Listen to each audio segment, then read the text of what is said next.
खुलुमबाय गिबियावनो गोदान बोसोर रंजालि बैसागुनि बयनिसिमबो गाहाम हामलायथि जासिहरबाय।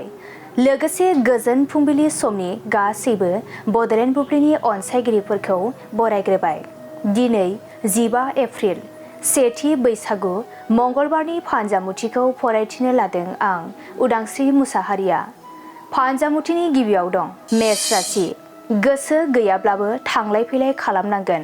उसु खुथुजोंनो समखौ बारहोहरनो गोनां जागोन। बृष राशि। जेखि हाबा मावा मानो गुबुना नोंथांनि हेंथा महरै गसंथेगोन। गोसोआ दुखुजोंनो बायग्लिगोन। मिथुन राशि। गावनि बुजिस्लाबैयावनो माबा मोनसे गोरोन्थि हाबा मावफ्लांनो हागौ। उन दाहाजोंनो साना बारलांगोन। कर्क राशि। गुबुननि बेरेखा हाबा मावफ्लांना साजा मोननो गोसोआव गिनाय मोनबाय थागोन। गोसोखौ हमथानानै सोलिनांगोन। सिंह राशि। नोंथांनि गोब्राब नाजानायावनो बिनानावनि सुखु फैगोन। नखराव बयनिबो खुसिजों साग्लोबसारगोन। कन्या राशि। रांखावरि बिथिङाव खहा जानो हागौ। बेफार फालांगि खालामोब्ला गाज्रि सान। तुला राशि। नोंथाङा गोथार खामानि मावनो हागोन। गोदान मिजिं लाना आगान सुरलांनो हागोन। वृश्चिक राशि। बेरेखा हाबा मावफ्लांना साजा मोननांनो हागौ। गोसोखौ हमथानानै सोलिनाया गाहाम जागोन। धनु राशि। नोंथांनि जाफुंसारनायाव बिदानि सुखु फैगोन। नखराव खौसेयै गोरोबलायनानै थानो हागोन।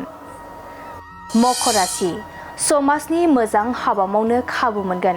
नोंथांनि साननाय हनाया गोजौ फारसे जौगालांगोन। कुम्भ राशि। जेखि हाबा मावा मानो जाफुंनाय नङा। असान्थिजोंनो साना बारलांगोन। मीन राशि। गोब्राब नाजाब्लाबो नोंथांनि साननाया मोगथां महर मोननाय नङा। जेननांनायजोंनो गोसोआ दुखु मोनगोन।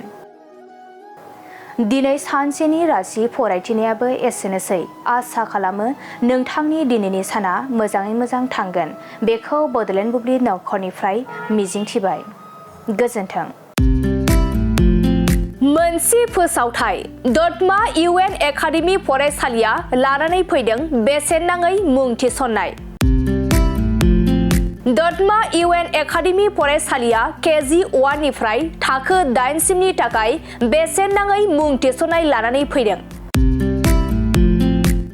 UN एकाडेमि दतमा फरायसालिया KG 1 निफ्राय थाखो 8 सिमनि फरायसाफोरनि थाखाय बेसेन नाङै मुं थिसननाय होगासिनो दं। बिथराय आरो फाइलिनि थाखाय फर्म बिलाइनाय आरो मुं थिसननाया सोलिगासिनो दं। बे बेसेन नाङै मुं थिसननाया मार्च दाननि 31 अक्ट'आव जोबथा सान आरो हिनजावसा आरो हौवासाफोरनि थाखाय हस्टेलनि फेसिलिटिसबो दं। नोंथाङाबो नोंथांनि गथ'खौ दतमा UN एकाडेमि फरायसालियाव बेसेन होआजासे मुं थिसननो सानदोंब्ला 31 मार्चनि सिगां मुं थिसननो हागोन। नोंथाङा आबुङै मिथिनो थाखाय 7002660387 नङाब्ला 9365913183 नैबे जानबुं नम्बराव कल खालामना खौरां लाहरनो हागोन।